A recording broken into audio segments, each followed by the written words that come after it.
Welcome into another great episode of the Dynasty Brews podcast. We are right now live on Twitter, YouTube, and Facebook, and we are back. Well, I'm back. Justin was here the other day.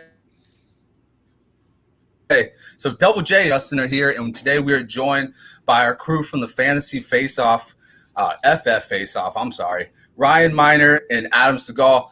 How you guys doing today? Great. Good, man. How are you? Good. I should have done that a little bit better. I should have just asked, hey, Ryan, how you doing today, man? Oh, yeah. Long time no see, right? Yeah, I know, right? We weren't just on an auction podcast. But, I want to say thank you for coming on. Two guys that know the NFC North well, one being a Lions fan, one being a Packers fan. So you guys can see it from two different sides of the board. But, yeah, I mean, it's this. You okay over there? Oh, I'm doing good. I'm just kind of choking on my puke because we're doing the NFC North today. Well, that's good or bad for us. Oh no, we'll find out shortly. Yeah. Oh, we can't wait for your takes on the NFC North. But anyways, guys, before we get into this, I want to give a special shout out to one of our sponsors. They have been really cool with us, and we want to kind of share the wealth.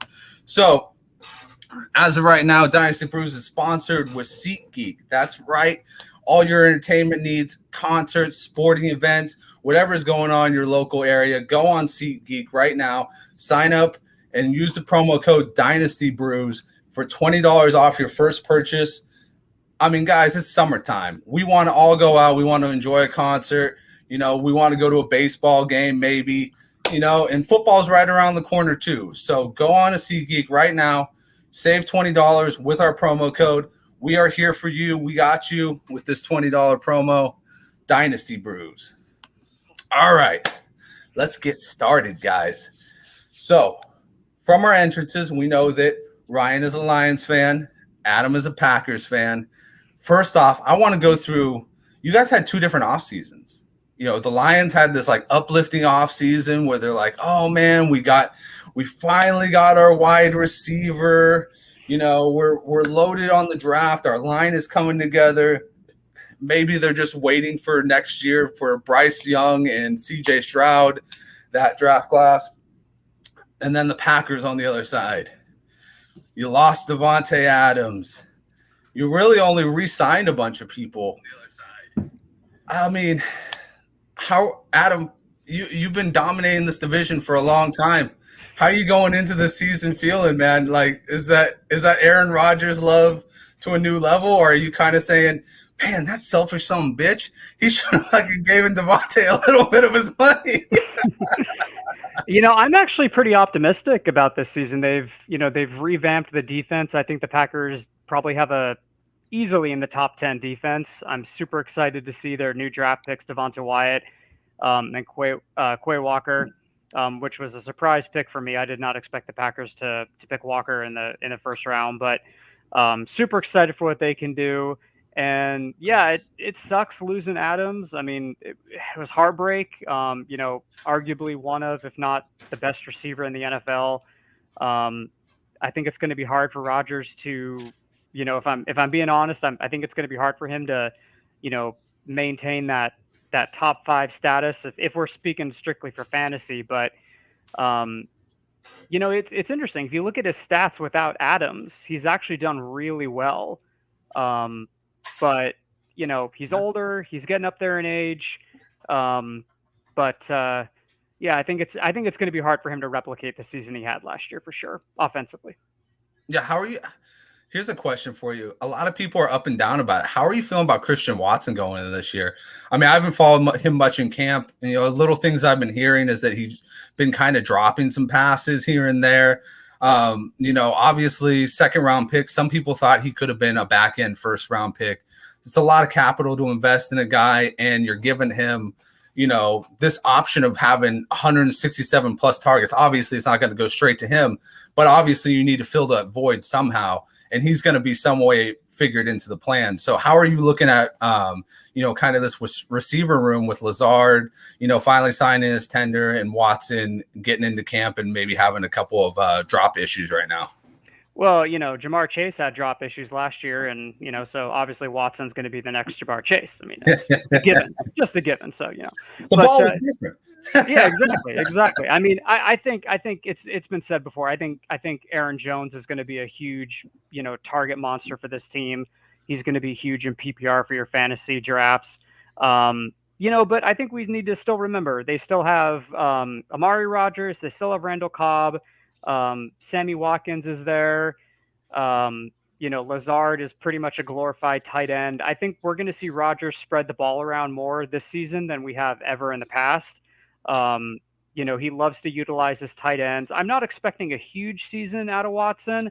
Everyone's been saying that, Lazard, he's going to be the number one receiver. He's, you can book him for 1,000 yards and, 7 or 8 touchdowns. Even when Adams was out, he's never eclipsed more than I think like 550 yards in a single season. So I don't know. I just don't see it for Lazard. I don't think he's going to be 1,000-yard receiver this year. I'm just being realistic. I think we're just going to see Rodgers spread the ball around more. And I think they're going to lean heavily on the run game and dumping off to Jones and AJ Dillon out of the backfield a ton. Yeah. What about Robert? What about Mr. Tunyon? Well, he's coming up. Yeah, I mean, he's coming off an ACL injury, so I don't think he's even going to be.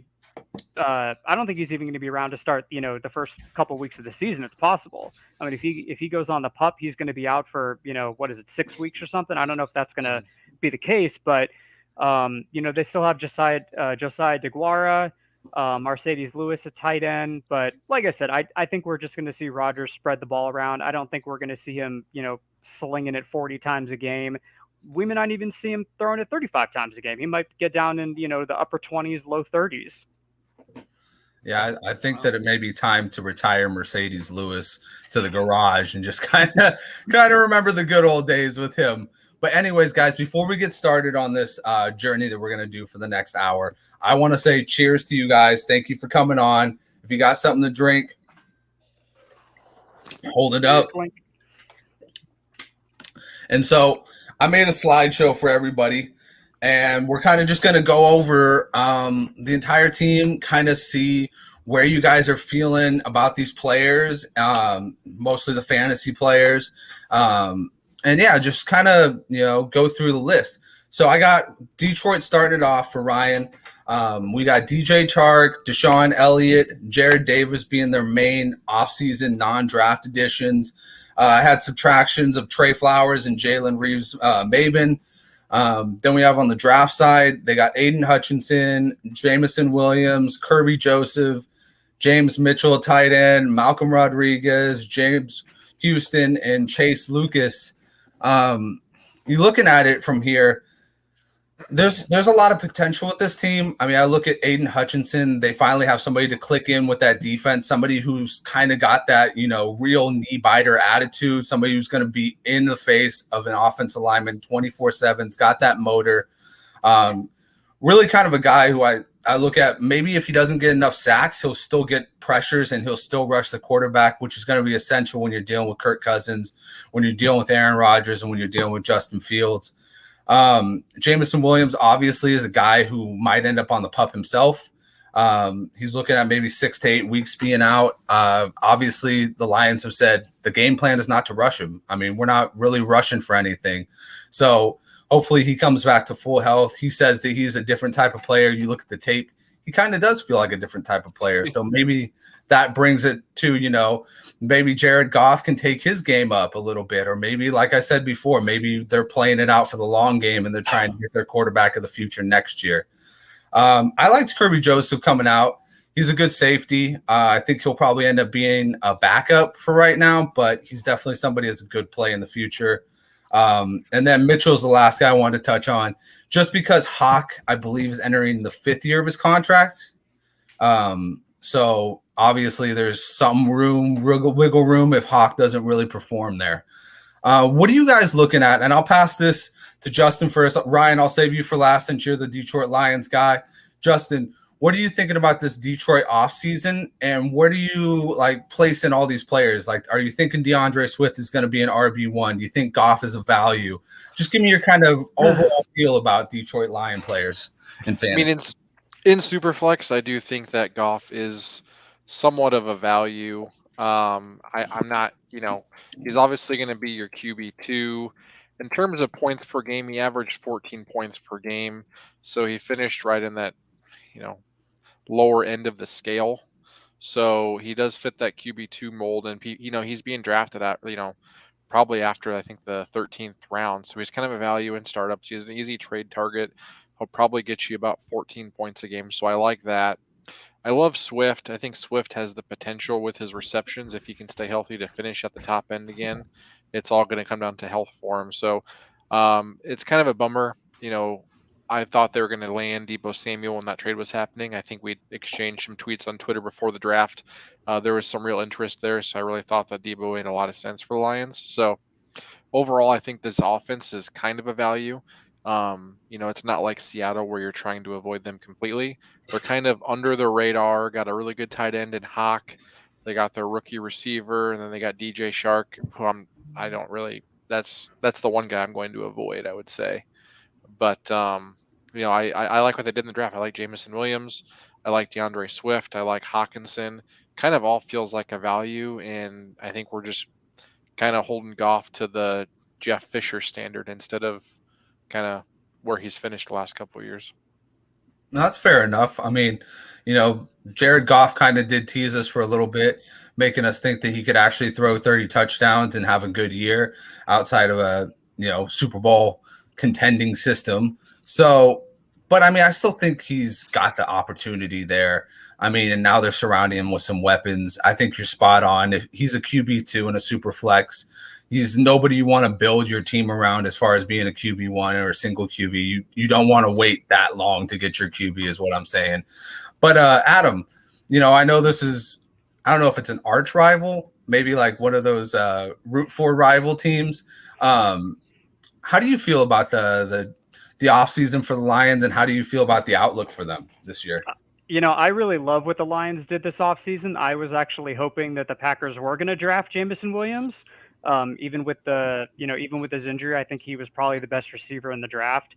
And especially with the loss of Marquez Valdez-Scantling, the Packers really need someone who can kind of fill that down the field stretching void. And yeah, just sort of bouncing off what Justin was saying. I love Goff in Superflex as your Superflex option. I don't have my AAV sheet in front of me, but I think Goff in our auctions has been going for $1, maybe $2 at the very most. And if he can give you in fantasy in a Superflex league, if he can give you 15, 16 points a game, I'll take that every day for $1 in my auction league. Love Swift, love him. Like Justin, I think he's got unlimited potential in PPR. Ryan did make a good point in our auction show, though. You typically like to have running backs that are tied to offenses that are going to score a lot of touchdowns, and that's kind of my only concern with the Lions. I do wonder how many times they're going to be in the red zone, inside the 5. But I do think that Swift offers great value in PPR. He's definitely a first-round talent in snakes. Would you feel better? I know Herrera's answer to this. Would you feel better if they traded for Jimmy Garoppolo to end training camp? Me? Would you take Garoppolo or would you take Jared Goff as the starting? Would you feel any better with one or the other if they took over this offense? No, I don't think so, to be honest. I think I'm perfectly fine with Goff as the quarterback for the Lions and from a fantasy perspective. That's an interesting idea. I mean, who knows if they'll go that route? Yeah. Cap probably makes it impossible, but you never know what they'll do with Jimmy G. Yeah. Yeah. At this point, I think that Jimmy G is most likely going to get released, even though it's kind of hard to say that because I know Seattle is ready to take him and try and put them in their system and be like, hey, tell us all your secrets about the 49ers. The reason why I think Jimmy Garoppolo makes a lot of sense there, though, is that this team has a lot of talent. And if Goff can't get it done, they're going to want a veteran in there backing up Jared Goff, I would believe, unless they think they're going to get, the first overall pick. I mean, Ryan's the fan, so he'll probably steer me straight on what he's thinking. But I just think that this offense has so many pieces that I would not feel comfortable going into the season without a veteran behind him without Goff. Whoa. Tim Boyle is a veteran. David TB12. Blau is a veteran.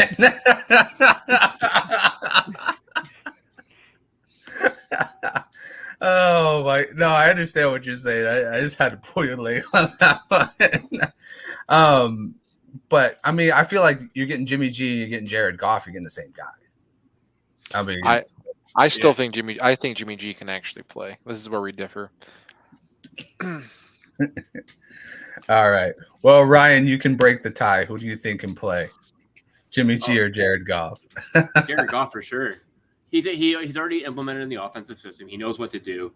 Jimmy G, it's like, you have to rebuild that chemistry on the fly now. Like, if they were to trade for him or, sign him as he gets released, you have 2 months to try to get him up to speed with everyone that's already up to speed with Jared Goff. So I don't see a true reasoning to trade for him, because it's not like he might be an upgrade, but what is he, going from QB 18 to QB 17? It's not that much of an upgrade in my mind, going from Jared Goff to Jimmy G. Jimmy G needs to go to somewhere more like Carolina, Seattle, if he gets released, or like if something happens on one of these teams, possibly he could actually even go to Cleveland for all we know. That's how bad that whole situation is going on with Baker Mayfield and all that. I just think if you have options, though, like no one wants to go to Carolina. Like if I asked my 5-year-old if he wants to go play quarterback for Carolina, he might be like, I'm going to go play in the sandbox over here. But I mean, like the way like Dan Campbell has his team going, the chemistry going with it, it flows very well with Jared Goff there. And that's how I think it's looking good. And like another player, like during the draft editions, like they also took Josh Pascal in the second round. He's also defensive end. So he can actually go on the other side of Aiden Hutchinson and be more of a compliment to him now too. So like the additions that they did in the draft and additions on the offseason aren't building for win now. It's building for win, like it's building to win next year and the year beyond that. Like they're trying to get that team built to get that to the next level, and not trying to say, let's go all in right now and do this. They're building pieces that they actually need, taking the pieces that will fit in their offense and defense and putting them on the field. And like other off-season additions, which a lot of people don't hear, but I hear a lot here, is they keep adding defensive linemen. So it's like whatever they can do to basically blitz Aaron Rodgers is what they're going to try to do. Now, here's why I felt like there needs to be a presence. I mean, I was looking it up. In the 6 seasons that Jared Goff has played, he's only played in 16 or more in 2 of them. So injury they're not long injuries, but when you're in a playoff race, especially in this division, I mean, do you think that they would bring in a competent backup outside of Tim Boyle, or do you think they're comfortable with Tim Boyle there? I think, it's not really that they're comfortable with Tim Boyle. I don't think they're comfortable with Tim Boyle. He's not the answer. I think they're more comfortable with David Blau, and Tim Boyle is more of the QB3 there. Okay. I think they're grooming Jared Goff to be the backup. So I think they're doing right there. And I agree with you on that one, Justin, because what they can do, they technically have Goff under contract through 2024, so they can even draft one of these next quarterbacks next year. Who, as of right now, they're saying there's 5 of them that could possibly go in the first round. The Detroit Lions have 2 first-round picks, so they could even trade up to try to get one of those better quarterbacks if they want. If it's C.J. Stroud, if it's Bryce Young, if it's Richardson. They have a plethora of draft picks to kind of move up to do it. Kind of like what they did with Jameson Williams. Like, if you look at that pick right there tells you they're not win now. They're looking at next year and beyond. Yeah, and like you said, like not only with the pick, but like they've come out and said like we're okay with him sitting out, because it's like at this point, like Adam was saying, I fully agree. I think he was the best overall wide receiver as far as talent goes. I think that he's an above average talent. I think that he might be borderline Tyreek Hill type speed. So when you get somebody who's like a real weapon like that, and you put him on a team that really needs that, of course they're willing to kind of like compensate for it. They're gonna sit him out. They're not gonna strain him. They're not gonna, give him an opportunity to mess up his ACL again. And I mean, here's the thing. I think the Lions could actually compete without him right now. They have a good coaching staff there. They have competent players there. DeAndre Swift can, like you guys were saying, can absolutely open up and be like a storm that hits the NFL with his ability as a pass catcher and as a rusher. So, it's one of those things where the Lions, they're probably going to end up, like I said, 7-10, but it's going to be a really strong, really progressive 7-10 where people are getting the feeling like there's going to be kind of a changing of the tide. And that's why I named this episode, is Aaron Rodgers still the king of the North? Because it starts to feel like there's a changing of the tide, and I'm here for it. I'm here. I like it. I think that by the time Rodgers retires, there will be like a Bills type team to rise, but we'll get to that next. Yeah. He's saying Tom Brady had to get out of the AFC East before the Bills could be the man. All right. Well, let's move on to our next team. And we're going to do the Bears. Oh, man, the Bears. Oh, man. Anybody want to volunteer to start off with this one? I'll run down the additions real quick. Byron Pringle, Equinami of St. Brown. They did a phenomenal job. Packer legend. Oh, man. He went down in the record books for the Packers, too, man. Holy shnikes. As draft additions, we got Kyler Gordon, Jaquan Brisker, some good secondary pieces. Velus Jones Jr., somebody who's kind of taken off right now in the fantasy world. A lot of people are like very like polarizing about this guy. They're either like, oh yeah, he has number 2 written all over him, and then other people are like, but it's number 2 in the Bears offense. Do we really want any of that? Then you got Braxton Jones, Dominique Robinson, Zach Thomas, Tristan Ebner, who's another guy who's kind of maybe, I don't know. He might be a sneaky play with Montgomery leaving.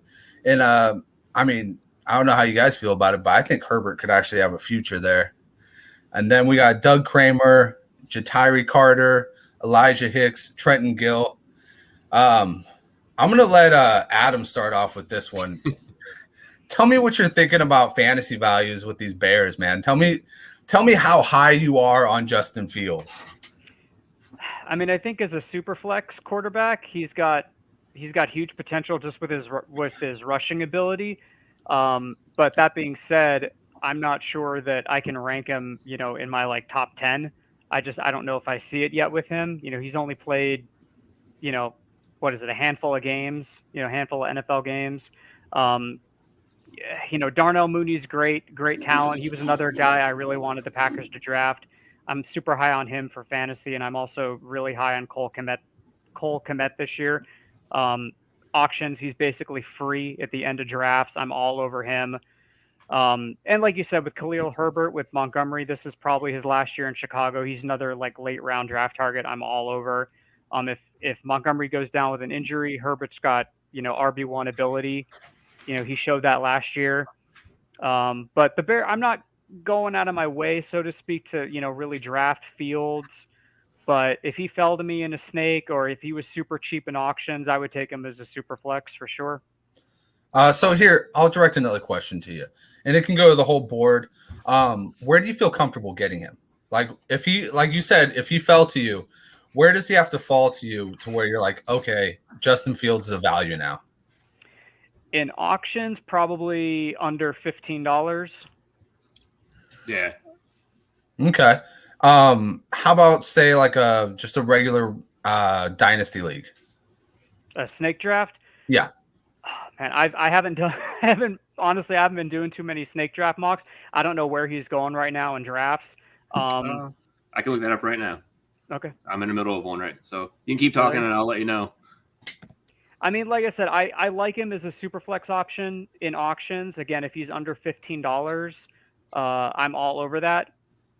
I think just with his rushing ability, I mean, I think someone like Jalen Hurts is much more talented with his rushing ability, but he's got the potential.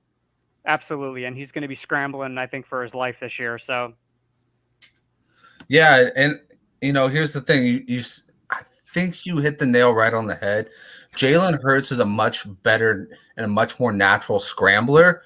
The unfortunate part is Justin Fields is so much faster than him. It's like you would think like if this guy kind of took like a master class and just like sat down and learned, when to go and when not to, you would think, oh man, this guy could absolutely have a Lamar Jackson type of season as far as a rusher, right? Because he's a blazer. I think he ran something outrageous. It was like a 4.26, right? No, it wasn't. He ran really fast. He ran really fast. I think it was like a 4.4. I think I went too far with that one. But still, for a quarterback, that's awesome. Jalen Hurts is more of like kind of a not Lamar Jackson, a Josh Allen type of runner, where he's really big. He's a physical type of runner, but he knows when to go. And it's funny that you mentioned that because that was one of my criticisms of him coming out is that he doesn't know when to actually take his lane. He doesn't know when to give up on the play. He doesn't know when to just use his talents to get on to the next first down and keep the play and keep the drive going. Ryan, how are you feeling about this Bears offense? And since you're in a snake draft right now, what did you find out? What did you find out about his ADP right now? And do you think he's a value there? And if not, where would you value him at? So like in a 2, we're doing a super flex. Yeah, let's do super 12-teamer. So he went in the 4th round as QB 14. And like looking at these additions, like I can't even keep a straight face by looking at these offseason additions and subtractions and draft additions because it's like a lot of players that like I'm like, who? It's like you're not building around Justin Fields this year. Like, he wanted Velus Jones, and like Velus Jones is a 25-year-old wide receiver who was also he was a 6th-year player that also went to USC, transferred to Tennessee, was known as a punt returner, kick returner, and just dominated there. And that's what I saw him more as was like a 4th, 5th, 6th round type pick for a special teamer. And then, but he goes in the 3rd round. So now that's why he's getting boosted up because everyone's saying, who's this Velus Jones guys? And you look at his tape and he's just a speedster. But could that be more of the age, going up, being a 25-year-old going up against 19, 20, 21-year-old kids? And another thing too, like to look at, like if you're like looking at the Bears, this team is like trying to build. It looks like they're trying to build something. They're trying to figure out their identity now. So next year they have $93 million worth of cap space available. They're like one of the top teams going into next year. So maybe they try to figure out what this team's trying to identify itself at, and then attack it next year in free agency.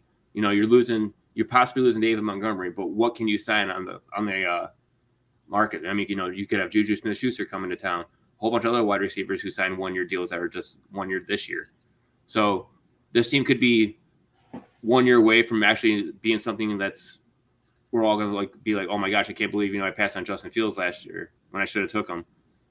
Could he be the next coming of a quarterback who we thought was never going to be something, but actually does become something? Yeah, no, I 100% agree with that take. And one thing I really agree with you is that they didn't do shit this year to make Justin Fields feel comfortable. Like they didn't really do much on their offensive line. They didn't bring a lot of weapons. They kind of just said, hey, you got Mooney, you got Montgomery. We'll mix Herbert in there a little bit.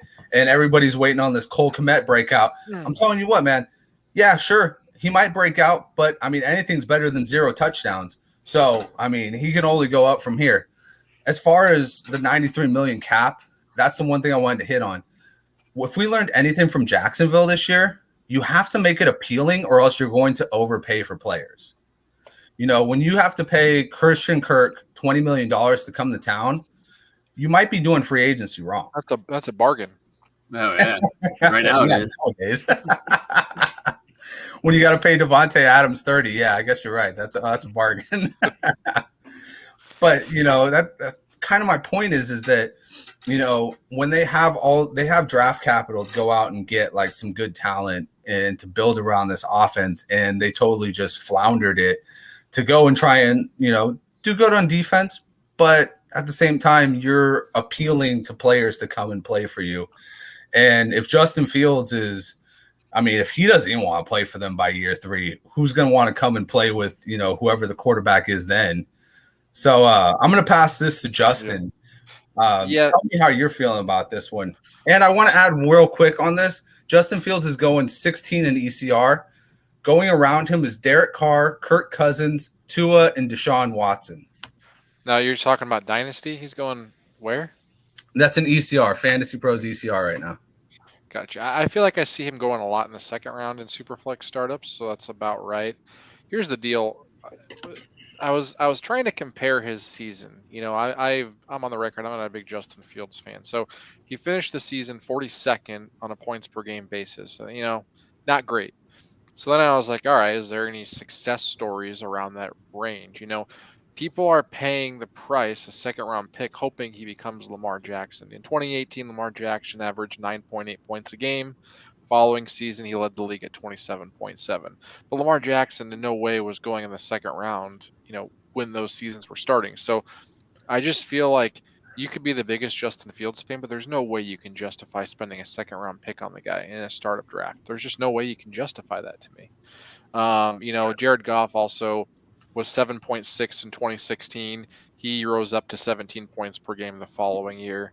And Mitchell, you generally have seen progression when rolling through these stats, but the only one that rose above 16 or above 17 points per game was really Lamar Jackson, historically speaking.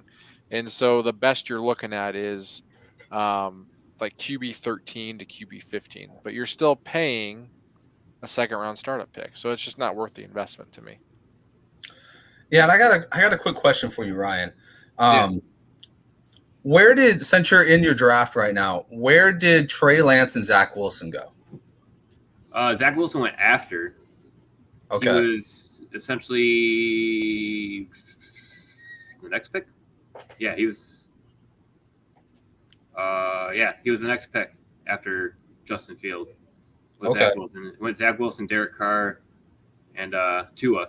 So it's almost basically like the same way the ECR rankings are in a way, Right. Kind of flip flop. But yeah, like the upside you can see in Justin Fields was that one game he had against San Francisco. When you actually got to see him run the ball, what you could see, like what he did at Ohio State, you saw that in that game. So you're hoping that's your hope this year when you're drafting him, is that he's going to get you that 100-yard game. Dave Montgomery is going to be the 1-2 option for him. It was like, if we're going to run the option play, if you're not there, I'm taking off running. That's what you're hoping for, is more of a ground and pound game, especially with Justin Fields, and not much passing, because that's where he destroys you at, is on that run game. Yeah, I 100% agree. And I want to pose this question to the field here. Zach Wilson, Trey Lance, Justin Fields, how do you have them ranked for Dynasty going forward? Let's start out with you, Adam, first. Well, to be perfectly honest, I'm not much of a Dynasty guy myself, but give me Zach Wilson above either any of those guys in regular redraft. Okay, awesome. Who would you? Here's one for you. Auction wise, who would you be willing to pay the most for? That's a good question. I think probably, to be honest, I think I'm still going to go Wilson. Yeah, I like that. And he's a huge value right now. Huge value. I think I'd rather have him as my super flex than Fields. I think I'd rather have him than Derek Carr. I think he's got huge potential this year. Massive breakout. Immense upside. Yep. I agree with you. He actually real quick, he actually had more rushing yards than you would think. I know he had like one big game where he ran for something like 100 yards or whatnot, but he actually had more rushing yards. And I apologize, I don't have the list in front of me, but he had more rushing yards than a couple of guys. I think he even had more rushing yards than like Russell Wilson for the year, which was surprising. Yeah, he was very underrated coming out of college. I actually noted that on my film notes last year, and I kind of said everyone at the time was kind of hyping up Justin Fields because of his 40 time, and I've been on record. I was like, dude, Zach Wilson's not Justin Fields, but he's sneaky athletic. Like, he will get you probably a couple 100 yards every season, which adds up to maybe you go from QB 15 up to QB 10 because of that. Like, it does make a difference. Yeah. And I like the comparison of Russell Wilson to Zach Wilson because that's kind of more Zach Wilson's game. He's more of an elusive, get outside the pocket, try and make something happen, and last minute, if I have to, run the ball, rather than just be a straight up runner. Where I think Justin Fields has the potential to be a straight up like Lamar-esque runner. But I'll pass this to you, Justin. I think I already know the answer with you. So what were the three quarterbacks? Yeah, it was who do you value more in Dynasty right now? Trey Lance, Zach Wilson, or Justin Fields? And I just want to throw this out here. ECR has Zach Wilson at 23, Justin Fields at 16, and Trey Lance right now at 13. Okay. So if we're, I found this interesting when I was looking at it. So you look at Trey Lance, you look at Zach Wilson, and then you said Justin Fields. So out of the three last season, and we already know my answer. I'm going to go Zach Wilson. Mm-hmm. I've been the biggest supporter of him since he was drafted in a while. But in terms of that, Zach Wilson finished a whole point better than them last season in terms of points per game. So it's not even a question. And I think you saw down the stretch in those final 4 games, Zach Wilson had a top 3 finish. I think he finished QB1 one week, if I'm not mistaken, but I'd have to double check that. But he has the most upside, and his team also has given us all the signals that they want to build the team around. They tried trading for Tyreek Hill. They've drafted Breece Hall. They added Garrett Wilson. They have Corey Davis. I mean, they have given us all the signals in the world that this is our guy. We believe in him.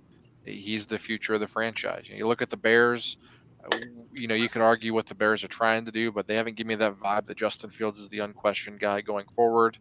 And then Trey Lance, he has the upside.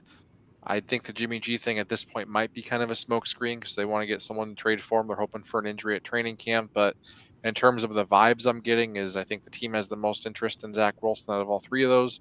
And he's got, if not the best opportunity, the second best opportunity when you look at San Francisco. So, yeah, I like that. How about you, Ryan? I went Zach Wilson, Trey Lance, and then Justin Fields, just in that exact order. Because the same thing, the way that Wilson has all the weapons around him, or just like Justin said, they're trying to build the offense around it. They're trying to prove that it's a guy. With Trey Lance, I never liked him.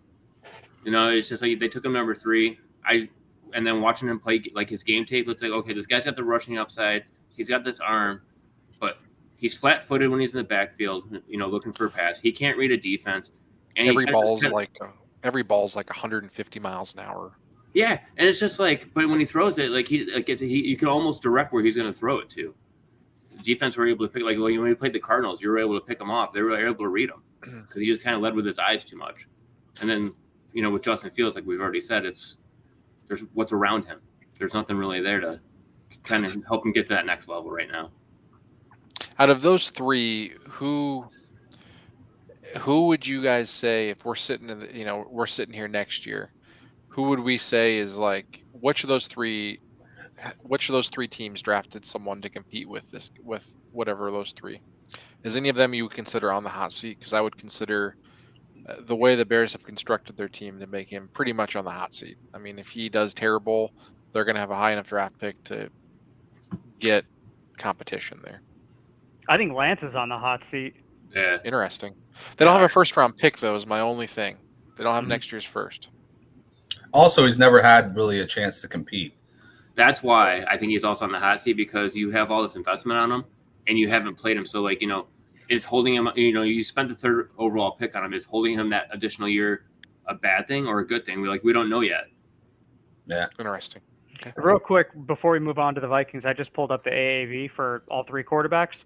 So in a Superflex league, in a 12-team league, Lance is $20. Fields is almost 18. Wilson is 5. 5, yeah. 5. Give me 5. I'm Wilson telling you, Herrera killed me the other night because he took him in the 2nd round, and I'm like, dude, I'm getting him you can get him in the 6th. Yeah. I mean, people legitimately think he's a Jet. He's terrible. Mm-hmm. So yeah, give me that $5 bargain any day of the week. Well, I went into an in-depth article about him and a team breakdown, and that's why I've completely fallen. I'm all right, I'm all in on Zach Wilson, because I looked at some of his stats and I was just like, this guy's got the offense to fucking make this shit happen right now. I'm also Trey Lance guy. So, and this guy told me that I had an influence on him. Now he's pulling up other stuff. I feel lied to. well, it's a mixture. It's a mixture. Yeah, I had to see it for myself too. But yeah, I mean, I think that if anybody's on the hot seat, it's definitely Fields. But at this point, I feel like that whole Bears organization's seat is like a freaking, a freaking Dutch oven, man. Like that thing is on fire. Like somebody's gotta make it as a quarterback there. So maybe it's Fields, maybe it's another rookie. But anyways, let's talk about a team that doesn't have quarterback problems because they have signed their quarterback to a 2-year contract. That is Kirk Cousins and the Minnesota Vikings. This year they did a pretty good job. They went out, they got a more offensive-minded coach in Kevin O'Connell. They got Zadarius Smith, and they got Harrison Phillips to kind of help out that run defense. Major subtractions, I have Tyler Conklin, Mason Cole, the center, and Xavier Woods, who played a little bit of safety and a little bit of corner. You have Lewis Sign, Andrew Booth kind of filling that safety corner position. You got Vidarian Lowe, Ed Ingram, Brian Asamoah, Caleb Evans. I'm not going to try. Ty Chandler, Jalen Naylor, and Nick Muse. So, guys, this is a team that looks exactly the same offensively and fantasy-wise than it did a year ago. Who do you think is going to step up? I want to start off this time with Justin. Tell me about your Alexander Madison dreams. Yeah, I mean, I'm kind of cooling on him. I do like him a lot. I think he's a value later in drafts, but I feel like we're kind of bastardizing his price. It's been kind of going up and up, it feels like to me. He's more expensive today. You started something. I don't know what it is, but he seems more expensive today than when he was in February. So I've kind of cooled on him. I think that he does have a chance to break out, especially if Dalvin Cook's moving around at receiver in the slot and stuff. I think you are going to see more Madison this season. So if you can get him, around the 15th round, I think that's a value, and he's definitely worth the option because Dalvin Cook struggles to stay healthy. In terms of the Vikings as a whole, I don't know what to think. I don't have a lot of statistics to go off of for Kevin O'Connell. I haven't really seen a Sean McVay coaching tree and what that looks like. So they're kind of my biggest wild card this season. They could completely dud for you, or they could completely flourish, and Kevin O'Connell could be the second coming of Sean McVay and be the whiz kid in Minnesota. So I think if there is a value, I mean, they're not a value, but there's a guy that I'm going to trust the most, it's going to be Justin Jefferson. He's locked and loaded. I still think he's going to get his targets, and he's going to be a reliable wide receiver one for the foreseeable future, no matter what happens in that organization. It's the biggest risk is really Dalvin Cook to me. So I think one of the most interesting storylines that have come out of this offseason is with Kevin O'Connell and Mike McDaniel signing. Both teams fan base have already been like, oh, Mike McDaniel, that means that Tyreek Hill is the next Deebo Samuel. And then with Kevin O'Connell, everybody's like, oh, that means Justin Jefferson is the next Cooper Kupp. Like, they're immediately going straight up like, all right, we got the next guy here. We got the next, big time wide receiver breakout. Justin Jefferson's already been a breakout. He's already done his thing. But like I said, I thought it was the funniest shit that people like immediately like started losing their shit over like just the coaching change. Like, we haven't seen anything happen yet. Technically, yeah. Robert Saleh came from San Francisco. He was a defensive coordinator, but he brought Mike LaFleur. And I mean, to be honest with you, I saw a resemblance, but I didn't see any breakout players come from that Jets offense in that first season with Mike LaFleur's offense. No. It's a dangerous game to try and do the transitive property to these coaches. Yeah. The one guy that I predicted to have a breakout, years ago was really Mark Ingram in the Ravens. And it wasn't because he was on a coaching tree. It's because historically Greg Roman had never had a rushing offense finish outside the top three. So like you were like, okay, who's the starter? Is it Ingram? Like with Kevin O'Connell, you have no idea. And the transitive property is like unreliable. It's just like in college football, like, the best team will beat someone one week and then the next week they'll lose to like a mediocre team. Like, it's just, you have no idea what to expect with this coaching staff. Yeah, 100%. And, you hit the nail on the head with the whole Dalvin Cook moving around thing.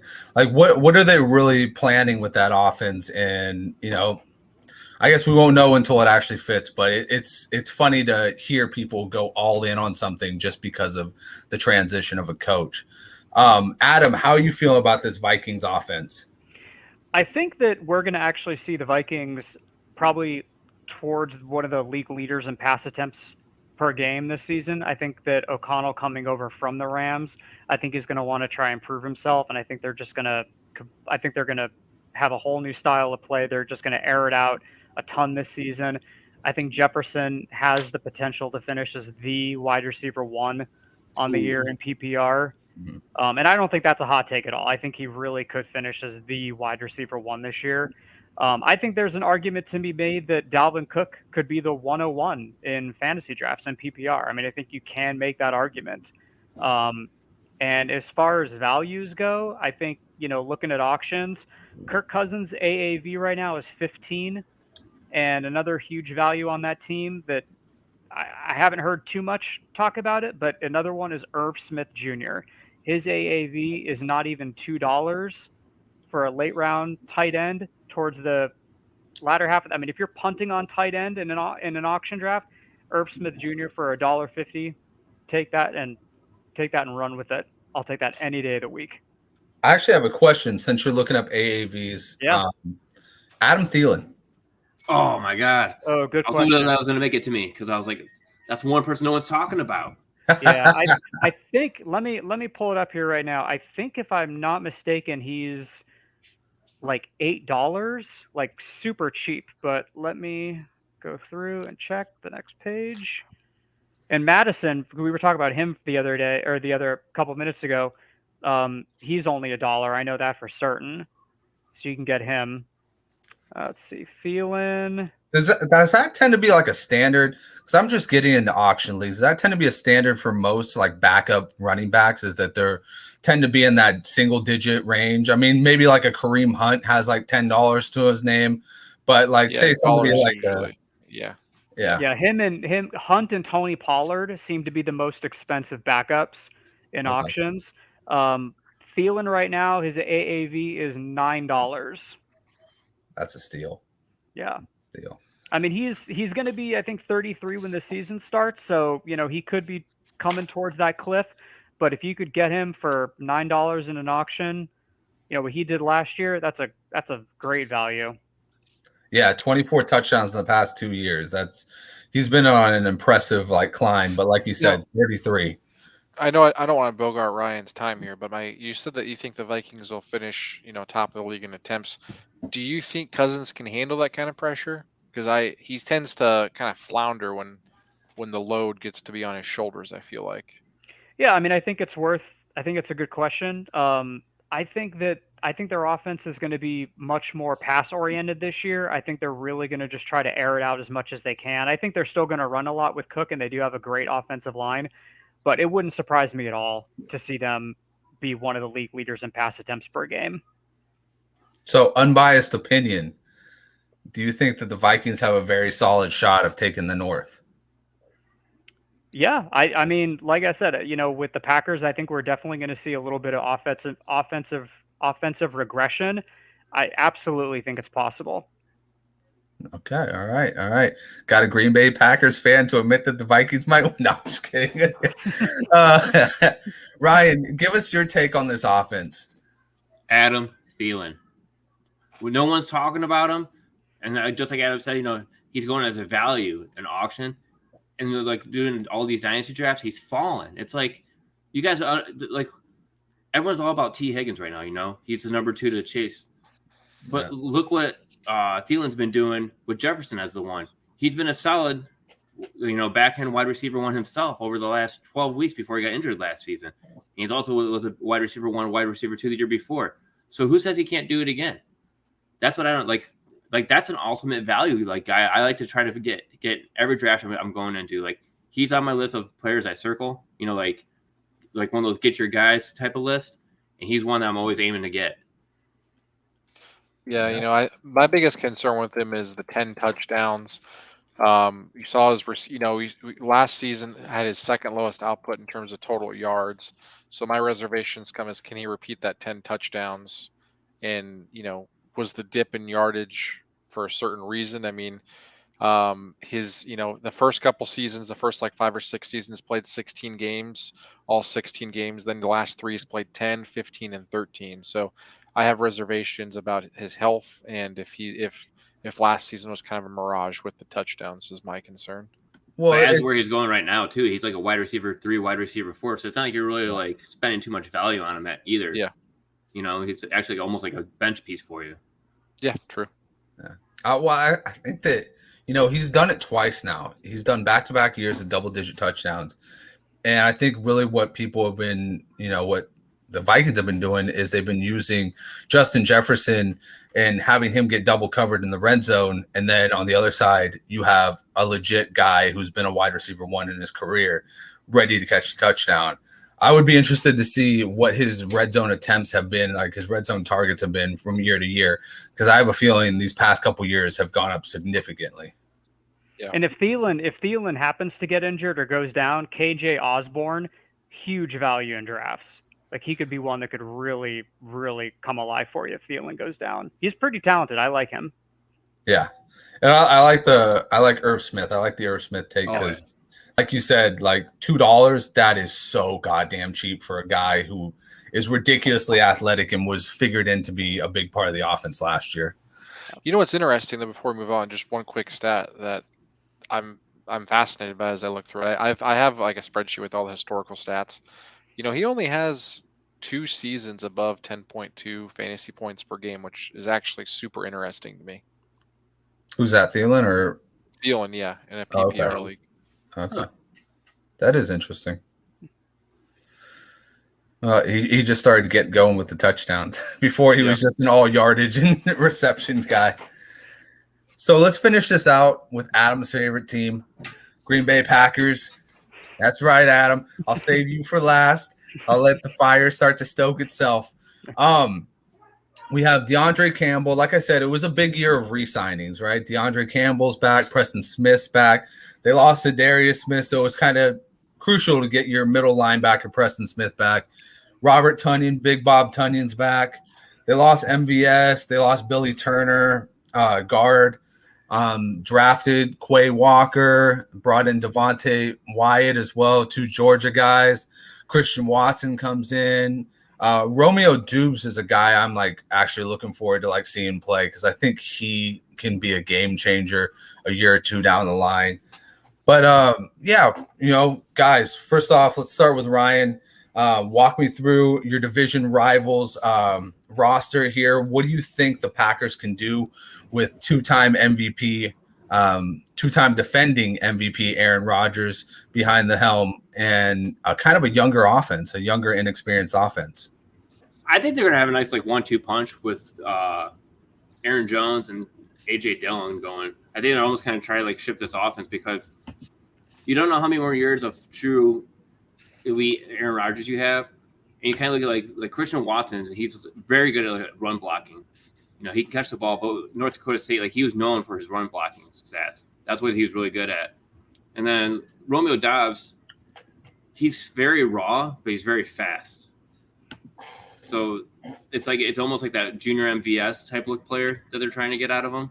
And then with Allen Lazard, it's like Adam said, it's more he's not going to be that 1,000-yard receiver. So I kind of see more of a balanced approach where it's going to be everyone's going to kind of get their share of passes, but I don't think anyone's really going to break. Maybe 800 yards might not be broken by anyone outside of possibly Aaron Jones. I could see that guy, him getting 80, 90 receptions alone because he could be lining up in the slot, line up as flanker almost in a way, and just kind of do dump offs real quick with A.J. Dillon on the field too. It could be that type of 1-2 punch. You never know who's going to be getting the ball. That would be very interesting. I mean, we're going into, I think, the 3rd year of his new contract. And, it's all shaping up right now that he could have what Najee Harris had last year, be an effective runner and be an effective pass catcher and really tear up the fantasy zone. Like you were saying, if he gets 80 touches just through, pass catching alone, you're like, holy shit, that's a game winner. That's a league winner. And I don't know how much snake draft you've been doing, but I've been seeing him slip to 6th, 7th rounds where you're like, wait, you guys know that this guy is almost like the lone wolf in his offense at this point. I mean, obviously you have AJ Dillon there too, so it's definitely interesting to see where this offense ends up going. I think you're right. I think there is going to be a lot of Aaron Jones. I think there's going to be a lot of AJ Dillon. And you make a good point. You know, Christian Watson being a heavy run blocking wide receiver is going to fit in there too. Justin, how do you look at this Packers offense? Yeah, so there's a couple different ideas that I have when I'm kind of looking at this team. So I'm with you. I think Aaron Jones is my dark horse to finish as RB1 before he goes off into the abyss of his career. You're going to have a bunch of receptions, no true number one receiver here. So I think we're almost all on the same page there. Probably some people think it's a hot take he can finish as RB1, but I think he's set up for the possibility to have that happen. And then I think I'll trade him if that happens, for what I can. But couple things. I mean, I do think Aaron Rodgers, he's averaged over 20.5 points each of the last 3 seasons. Still a huge value, especially where you can get him. I know he keeps talking about retirement. One thing that no one talks about in terms of like dynasty is, I know people are ready to write off Jordan Love. I know you don't like Jordan Love, but Aaron Rodgers had a couple seasons ago where he hurt his collarbone and he was out a lot of games. We're one injury away of seeing Jordan Love take the reins here. I don't know what that looks like, but there is upside to this offense if Jordan Love takes it in terms of the rushing offense. So I know he's not a huge runner, but I think he could actually, I think you could do some sneaky play action bootlegs and stuff like that. I think he's way more mobile than probably Aaron Rodgers is. So I think he's a value in later rounds of the draft, but I'm still comfortable taking Rodgers in the 5th or 6th round where he's going. And I think this offense is going to just keep churning out, big seasons and then kind of flounder in the playoffs, unfortunately. It's fair enough. And you say you don't know what Jordan Love looks like on the field. Yeah, we kind of do. It was not very. It was not a very pretty sight. You had one game where he, I don't think that Jordan Love plays the same type of ball as Aaron Rodgers. So you give Jordan Love an off season to implement an offense, I think it'd probably be a lot better than what we saw. Ryan remembers week 18 because the Lions picked him off twice. Yeah. It's our Super Bowl. Yeah. Anyways, Adam, finish us up, man. Tell us who you like on this Packers offense. Well, I got to point out the picture you chose for Rodgers. He looks so sad. He looks so depressed. Sad they don't get a wide receiver in the first round. No, I mean, I think we've said it. I mean, I think Aaron Jones is going to be the number one wide receiver on this team. They're going to be using Jones and Dillon in the backfield together a ton. They're going to move Jones out wide. They're going to move Dillon out wide. And I think we're just going to see a ton of dump off passes. They're going to be running a ton this year. Short little passes to Jones and Dillon. I love the defense. I think their defensive line is going to be much improved. I loved the Devontae Wyatt pick in the draft, even though he's a little bit older. I think with him and Kenny Clark, they're going to have one of the most dominant defensive lines in the league. And I'm super excited to see Romeo Doubs and Watson. I think they're, with Matt LaFleur, you got to be able to block as a wide receiver, and Watson does that really well. I don't think he's going to, set the world on fire. I don't think he's going to be like a rookie of the year, candidate or contender. I'd be surprised if I don't even think he's going to get, 700 yards receiving this year. I really don't. I think they're just going to use him primarily as a blocker and just jet sweeps and whatnot. But, like you said, I don't think the Vikings, like we were saying before, I don't think they're going to dethrone the Packers as the top dog in the North, but I think they're a lot closer than people think.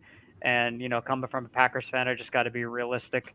But, yeah, man, I mean, it sucked to lose Devontae Adams. I mean, that was a heartbreak, but, he went to Las Vegas, and they just got to kind of piecemeal it together. But there's still some really good wide receivers out there in free agency. I mean, I would love to see them signed, like maybe Will Fuller is that deep, that deep field stretch threat. Yeah, I think that the top receiver on this team is not currently on the roster, if I had to guess. Yeah. In terms of who I think finishes with the most yards. What is your interpretation as a fan? I mean, Herrera thinks that Jordan Love is completely unredeemable. I mean, Are you out on him, or do you think there's a world where you give him an off season to kind of implement an offense for him? Is there use for him in the future? He's at 3. Yeah, I mean, I'm excited to kind of see what he can do long term. As Packer fans, we're all, every draft that rolls around, we're always like, oh, would Jordan Love be the best quarterback in this year's draft? Where would he rank? When they drafted him, I mean, I pretty much fell out of my chair. I mean, I don't think anyone was expecting that pick at all. But I think that was his worst season, but yeah, it was still a shocker. It wasn't they just drafted him either. They traded up to get him too. Yeah, exactly. Exactly. Yeah. I honestly think they felt like Rodgers was gone and they just had to trade up for him. I think they felt like they weren't going to be able to re-sign him or he was going to demand a trade, and they felt they just had to trade up for him. It's unfortunate, but I think he's more athletic than people give him credit for. I would like to see him on the field a little bit more just to kind of see what he can do. But every year we're like, okay, is he gonna get traded? Is he gonna be the backup this year? He's been around for a couple of years now, and we haven't really seen a whole lot, so it still is kind of a mystery. It feels like a scheme thing more than he can't play thing. Now, is he ever going to be a superstar? I don't know, but I don't think from what we've seen that you can solely blame him for the woes. Especially that Kansas City game. That was, ugh. Yeah, I mean, and Rodgers, if you look back at his, rookie year, even his second year as a starter, he did not look good. And I'm not saying Jordan Love is the next incarnation of Aaron Rodgers, but Aaron Rodgers, his first year or two in the league, he did not look good at all. Yeah. So my biggest problem with him first full season as a starter, Aaron Rodgers.